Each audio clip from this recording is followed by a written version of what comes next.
ইরানে নতুন খামিনি আসার পর থেকেই যেন মাথা ব্যথা বেড়েছে মার্কিন প্রেসিডেন্ট ডোনাল্ড ট্রাম্পের।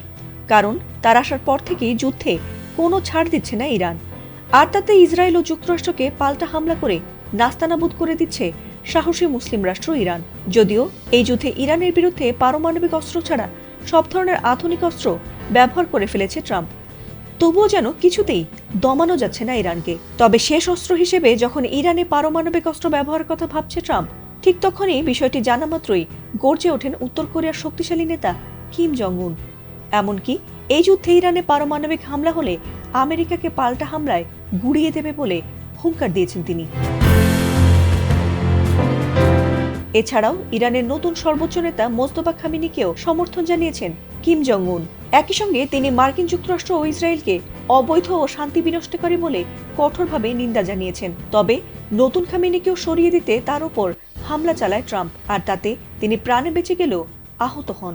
আর সেটি মোটেই মেনে নিতে পারেনি উত্তর কোরিয়া। আর তাই আমেরিকাকে নিজেদের বিধ্বংসী রূপ দেখাতে এবার শক্তিশালী মিসাইল ছুড়লেন কিম জং উন।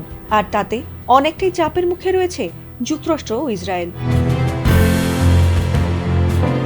আমেরিকার শত্রু দেশ ইরানের সঙ্গে অনেক আগে থেকেই বেশ ভালো বন্ধুত্ব রয়েছে কিম জং উনের। আর তাই যুক্তরাষ্ট্র ও ইসরায়েলকে কোনো পাত্তা না দিয়ে মধ্যপ্রাচ্যের চলমান যুদ্ধের মধ্যেই নিজেদের পারমাণবিক সক্ষমতা দেখাতে আবারও ডেস্ট্রয়ার জাহাজ থেকে ক্রুজ মিসাইল ছুড়েছেন কিম জং উন। এ নিয়ে কোরিয়ান সেন্ট্রাল নিউজ এজেন্সি জানিয়েছে, এ যুদ্ধকালীন পরিস্থিতিতে কমান্ড ও নিয়ন্ত্রণ ব্যবস্থার পরীক্ষা করা এবং জাহাজটির নাবিকদের শিগগিরই নৌবাহিনীতে মোতায়েনের জন্য প্রস্তুত করতে মিসাইল ছোড়ার নির্দেশ দেন কিম জং উন।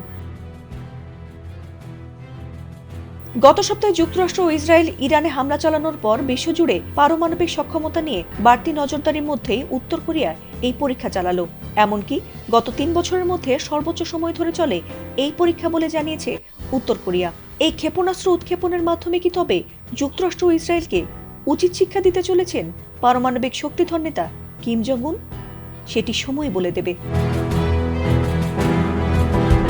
ফাতিমা সুলতানা, এটিএন বাংলা।